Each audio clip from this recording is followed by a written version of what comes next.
They came up as the first runners-up.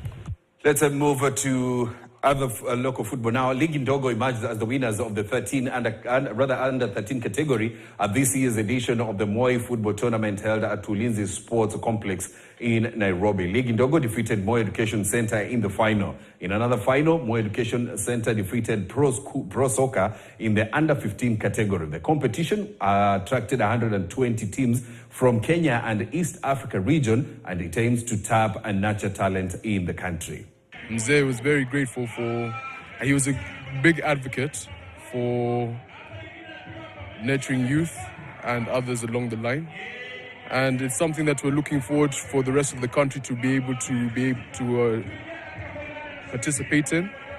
And eventually we want to get this to be as one of the biggest tournaments for nurturing the youth and for the future forward.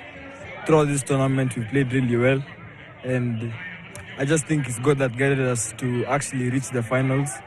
I would like to get scouted and go play for Manchester United maybe.